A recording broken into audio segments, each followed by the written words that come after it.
Welcome. मैं अमर sir YouTube channel पर आप सबों का स्वागत करता हूं। Memory based arithmetic questions.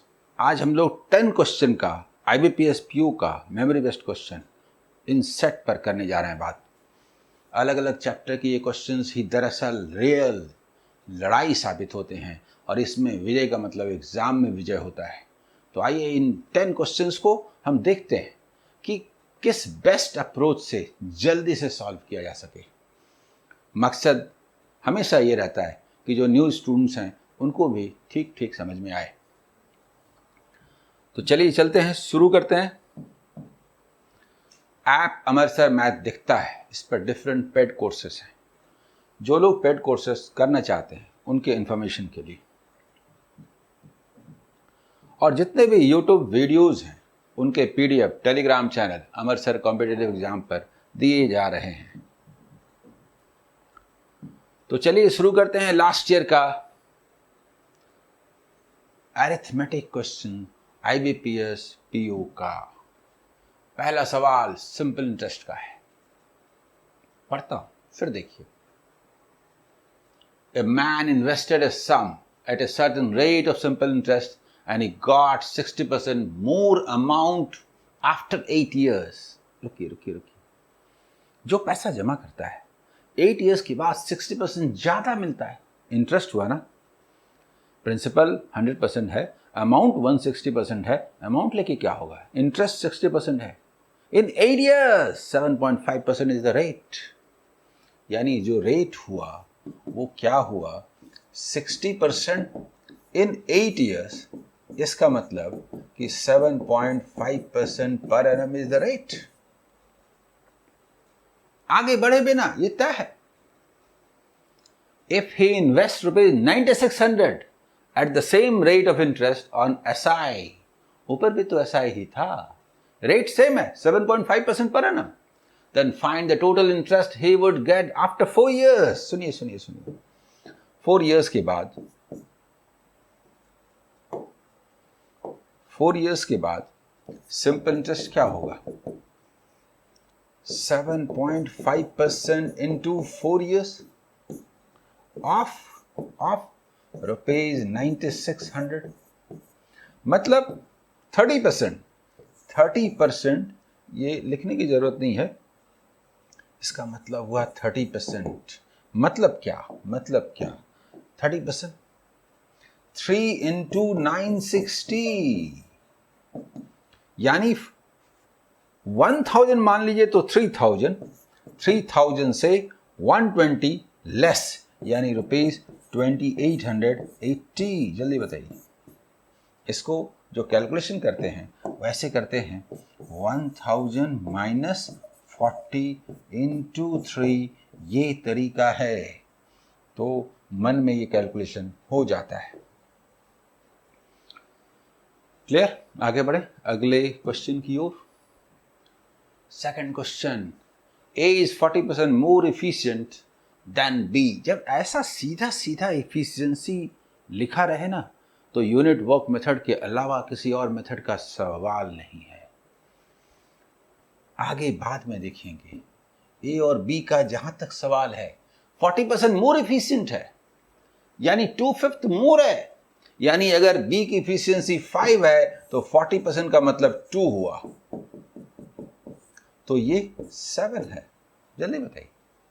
Efficiency and together they can complete A work in.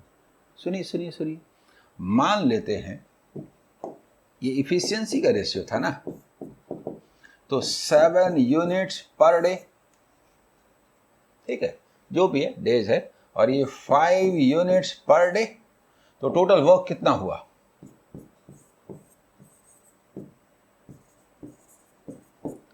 दोनों मिल करके, यानी 7 + 5, इतना यूनिट्स पर डे के हिसाब से पूरे काम को 9 and 3/8 यानी 75/8 डेज में कंप्लीट कर देते हैं।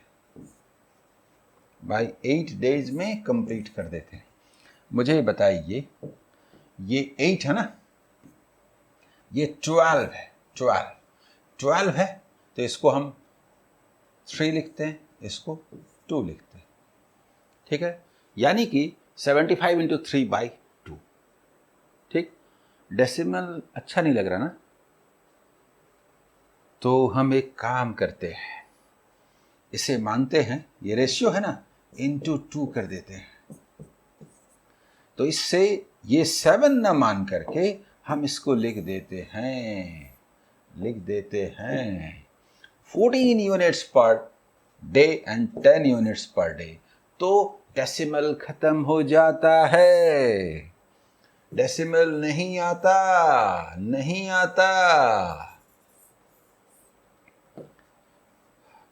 14 प्लस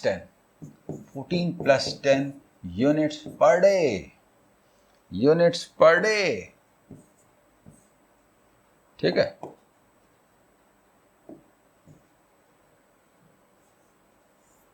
देखिए, अब आप आसानी से इसको कैंसिल करेंगे। 8 से कैंसिल करते हैं ना, 8 से सीधा। अब डेसिमल क्यों आएगा? ये कितना है? 24 यानी 3, यानी हमारा जो टोटल वर्क हुआ 3 इंटू 75 यूनिट्स। पूछा क्या है? Then find in how many days total work will be completed. कब? तो A works for first 5 days। हम लोग 3 इंटू 75 सोचते हैं लिखेंगे कि नहीं, अभी रहने दीजिए। देखिए क्वेश्चन का ढांचा क्या है। A सबसे पहले वर्क करता है, कितने दिन? 5 डेज, ठीक है, 5 डेज वर्क करता है। तो 5 डेज में ये 5 इंटू 14 यानी कि 70 यूनिट्स करेगा। टोटल कितना है? Total 225 units.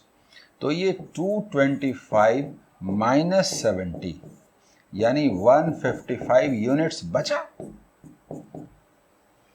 जिसको कि बी कंप्लीट करता है।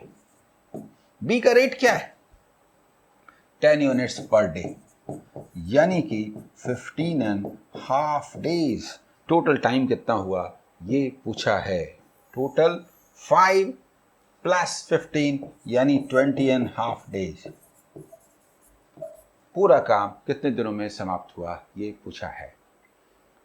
क्लियर? अगला सवाल देखिए। Train A running at A speed of 54 kilometre per our. अरे क्या 54 किलोमीटर पर आवर? 5/18, 18/5 याद नहीं रहता ना। 18 kilometre per hour 5 metre per second, 18 kilometre per hour 5 metre per second, 3 तो 18 किलोमीटर पर आवर, 3 तो 5 metre per second, 15 metre per second. मन में होता है। कहने का मतलब कि ये 54 kilometre per hour is equal to what? अरे भाई 18 किलोमीटर पर आवर होता है ना 5 मीटर पर सेकेंड। तो बोलेंगे ना, यानी 15 मीटर पर सेकेंड। जल्दी बताइए। ट्रेन का स्पीड मालूम हो गया, ट्रेन ए का स्पीड। ओके, आपसे पूछा जा रहा है आगे। It crosses a platform having length same as, रुकिए, ट्रेन और प्लेटफॉर्म दोनों का लेंथ x है, ठीक है, लेंथ। तो ट्रेन जब प्लेटफॉर्म को पार करती है तो x प्लस x 2x मीटर का डिस्टेंस तय करती है। स्पीड क्या है? 15 metre per second, 15 metre per second. और टाइम कितना लगता है? 36 सेकेंड्स। 36 सेकेंड्स। इसका मतलब 30 इंटू 18 540 मीटर। तो 2x इज इक्वल टू 540। इसका मतलब दोनों की लंबाई 270 मीटर है, ट्रेन ए की भी और प्लेटफॉर्म बी की भी। If train B which is 230 metre long crosses the same platform in 25 seconds। देखिए अब सवाल है ट्रेन बी के बारे में।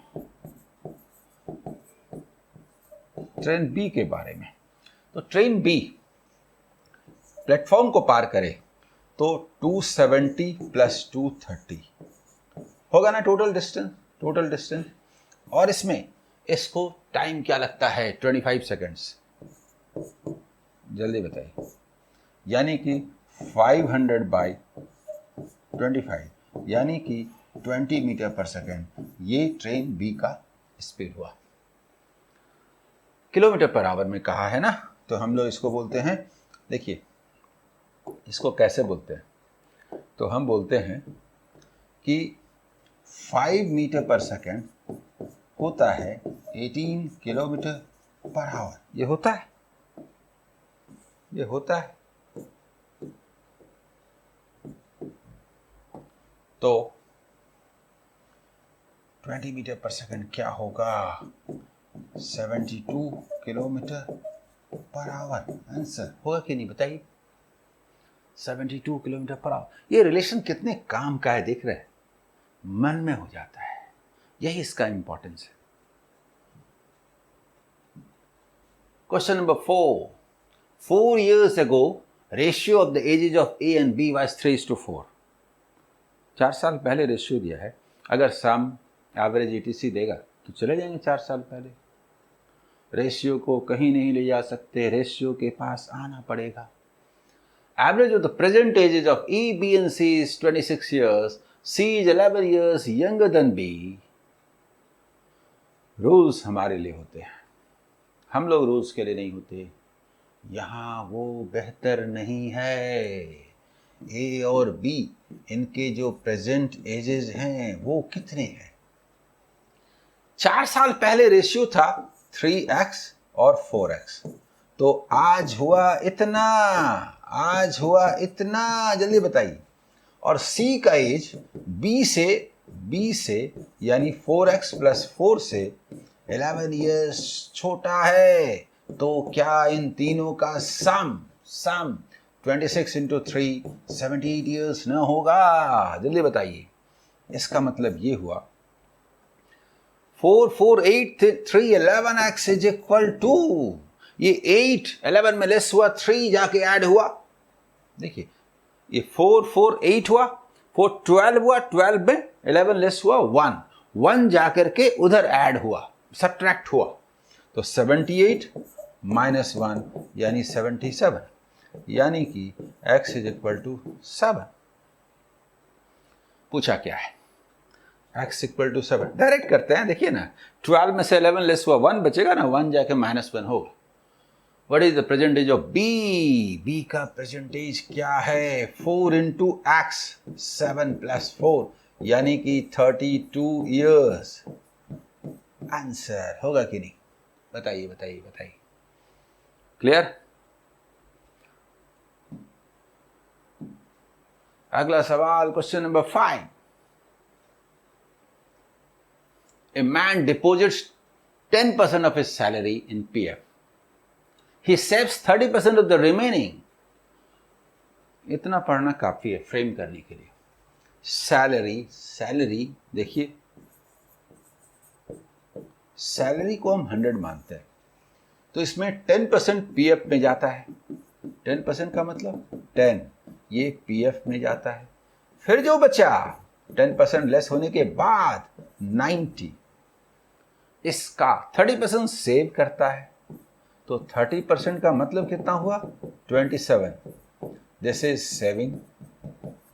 फिर एक बात समझिए कि 30% निकल गया, यानी कि 27 निकल गया, तो कितना बचा, 63।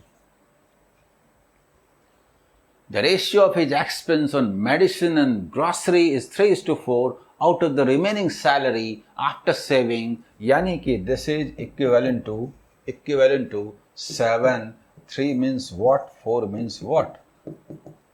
देखिए ये इंटू 9 है, तो ये भी इंटू 9 हुआ, 9 हुआ, जल्दी बताइए।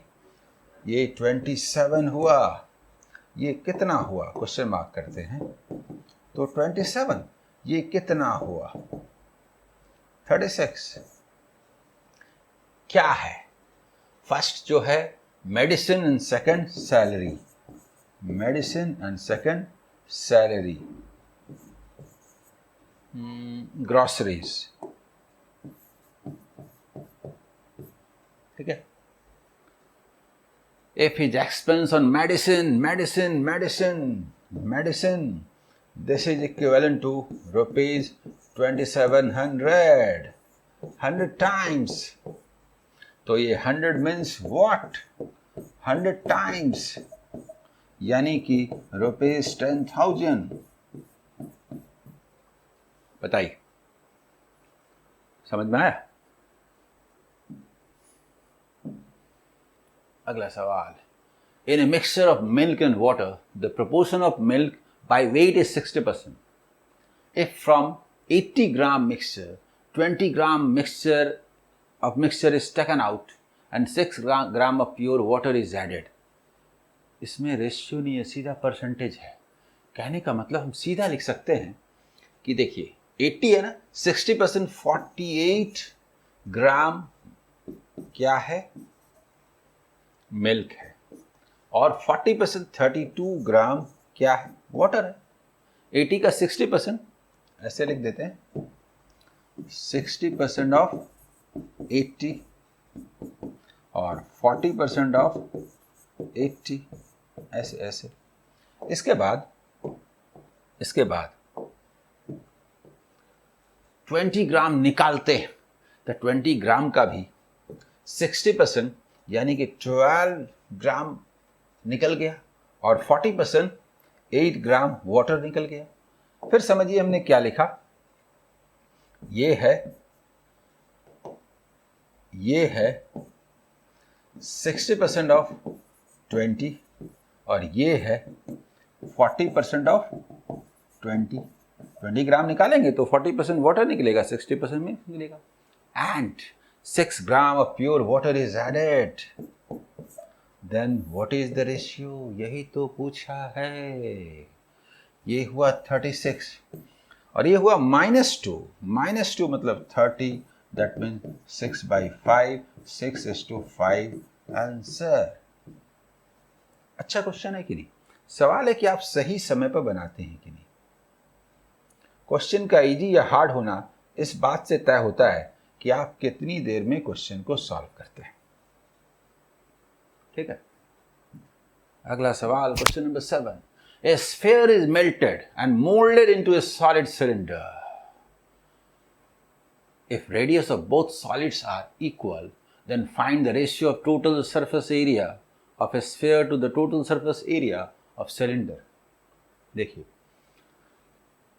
आप समझिए कि हमें पूछा है टोटल सरफेस एरिया। थोड़ा देखिए, हम लोग बात करते हैं स्फीयर एंड सिलेंडर।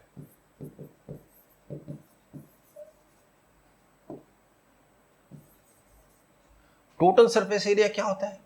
2 देखिए 4πr², और ये क्या होता है 2πr इंटू h+r। इसी का रेशियो पूछा है। ठीक है, अब आइए, दिया हुआ क्या है, उसी को मेल्ट करते हैं, दैट मीन्स वॉल्यूम का संबंध है। तो फिर बोलते हैं स्फीयर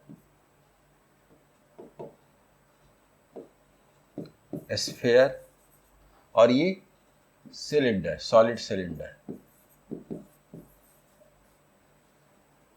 स्फीयर मतलब 4/3 volume pi r³ r into r is equal to solid cylinder जिसका रेडियस सेम है, तो ये क्या होता है पाई r² इंटू h। जल्दी बोलिए, h अलग है लेकिन r तो सेम है, तो मुझे बोलिए r पाई कटेगा कि नहीं? तो यहां से रिलेशन निकला कि नहीं, ये बताइए। 3h is equal to 4r निकला कि नहीं? 4r। ठीक है, तो सबसे अच्छा ये है कि हम इसका वैल्यू k पुट कर देते हैं। देखिए, इसको ऐसे करते हैं कि r/h इज इक्वल टू 3/4, यानी कि 3k एंड 4k मान लेते हैं और इस वैल्यू को पुट कर देते हैं। इस वैल्यू को यहां पुट कर देते हैं 4πr², मतलब 3K इंटू 3K, जल्दी बताइए, इस टू पाई आर का मतलब 3K और H प्लस R 7K, यही ना रेशियो होगा, बताइए। सबसे पहली बात है, इधर देखिए K3 उड़ गया और पाई, और इसके बाद सिर्फ 2 बचता है जो यहाँ कटेगा, यानी कि जो रेशियो आता है ये 6:7, ये 6:7। जल्दी बताइए, समझ में आ गया होगा?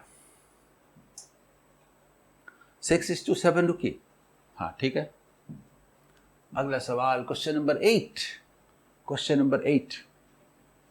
3 partners P, Q and R invested their amounts in the ratio of 2:5:7.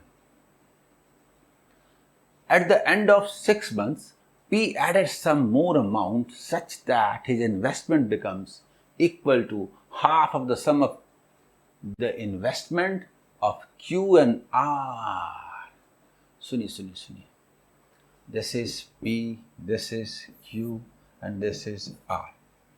ये 2x, ये 5x और ये 7x इन्वेस्ट करते हैं। इसका जो पूरा इन्वेस्टमेंट है P का, अगर ये क्वेश्चन ये कहता है कि यदि वो y रुपीज इन्वेस्ट करे तो जो इन्वेस्टमेंट है वो half of the investment of 5x plus 7x होगा, पूरा इन्वेस्टमेंट। बोलिए, समझ में आया? यानी ये वाला क्या हो गया, पूरा इन्वेस्टमेंट,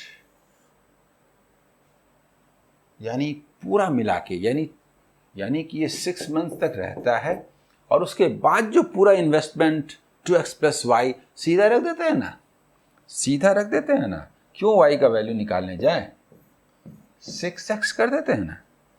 तो अब कहने का मतलब, अगर वो y रुपीज इन्वेस्ट करता है तो जो वैल्यू हो जाता है दरअसल 6x, 2x plus y, direct लिखें 2x प्लस y जो इन्वेस्टमेंट है वो दरअसल 6x हो जाता है, जो बाकी 6 मंथ रहेगा, ये 12 मंथ रहेगा, क्योंकि 1 ईयर के बाद प्रॉफिट होता है।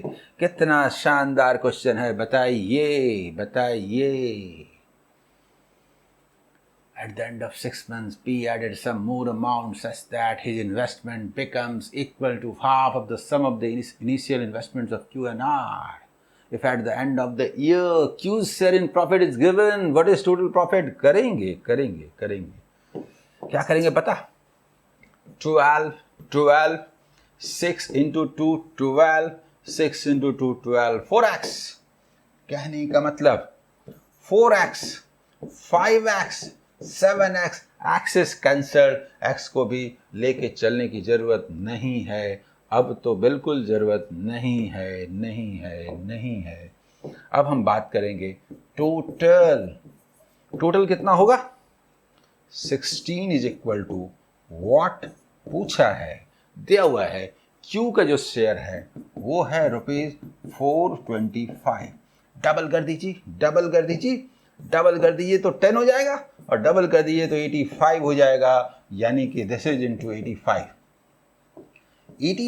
इंटू 16 को 170 इंटू 8 कहते हैं। 17 चौके 68 दुना 136 ऐसे कैलकुलेशन करते हैं। कैलकुलेशन था, लेकिन कैलकुलेशन को ढंग से करने पर आसानी से होता भी है। जल्दी बताइए, ठीक है?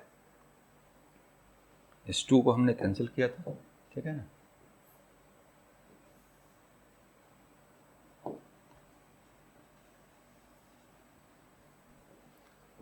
इसके बाद 9th नंबर क्वेश्चन देखिए। A shopkeeper marks up the price of LED 60% above its cost price. Generally हम 100 बोले तो 60 above 160 होता है, 5 बोले तो 3 above 8 होता है, 5 भी बोल सकते हैं, लेकिन आगे डिस्काउंट की बात है तो हम 5 ना बोल के 100 ही बोलते हैं। देखिए, this is cost price, this is mark price, okay. Cost price को 100 बोलते हैं, तो इससे ये 60% अबव है। हम लोग ऐसा करते हैं, इससे ये 60% अबव है, यानी ये 160 है, 160 है, ठीक है। अब वो डिस्काउंट देता है, डिस्काउंट में किसी का भी ऑर्डर इधर उधर कर सकते हैं, तो हम अपनी सुविधा अनुसार करेंगे ना। पहला डिस्काउंट 12.5%, अच्छा लगता है। 1/8 का मतलब 20 का डिस्काउंट, 20 का डिस्काउंट यानी कि 140 हुआ। दूसरा डिस्काउंट 25% बोलेंगे, 25% डिस्काउंट बोलेंगे। 25% मतलब 1/4 का मतलब 35 का डिस्काउंट, यानी 105 हुआ।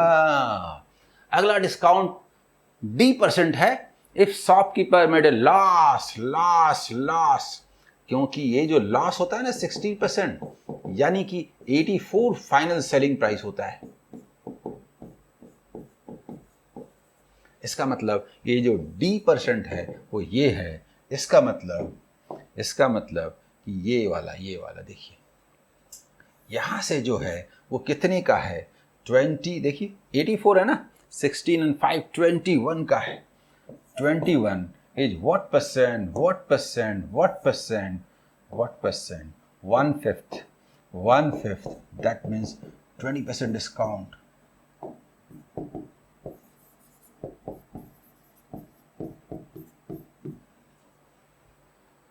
ठीक है। और आज का last question number 10। The speed of a boat in still water is 12 km/h and the speed of a stream is x। देखिए हम लोग capital X, V, U, V और Y, कैपिटल, इसको तो ये 12 km/h है। ये X है, स्मॉल x, 12 + x हुआ, और ये x है तो 12 - x हुआ। ये स्पीड्स हुए। तो टाइम का यहां तक सवाल है तो लिखता है 270 किलोमीटर का डिस्टेंस तय करने में बोट 16 and 2/3% मोर, सुनिए 100%, 66 and 2/3%। ठीक है। इसको अगर हम बोलें 3 तो 2 more 5 होता है। तो टाइम का जो रेशियो है वो 3:5 है। किधर से? ये वाला 3:5। तो स्पीड का रेशियो क्या हुआ? 5:3। 12 + x by 12 - x equal to 5/3। Distance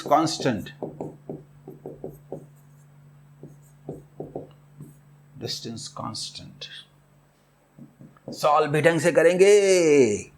2 × 12 is equal to 8x। बस 8 किसको बोलते हैं? 2 × 4 3। that means कि x equal to 3। Value x का 3 आया, 3 km/h। ये स्पीड हुआ उसका करंट का, लेकिन x का वैल्यू 3 होगा, km/h नहीं। क्लियर? बोलिए आज का सेशन कैसा लगा, मजा आया कि नहीं? मैं अरिथमेटिक क्वेश्चन के 10 क्वेश्चन के सेट को लगातार सॉल्व कर रहा हूं। इनसे आपका कॉन्फिडेंस बूस्टअप होगा। इनको बार बार देखिए और टेस्ट के रूप में भी यूज कीजिए। All the best.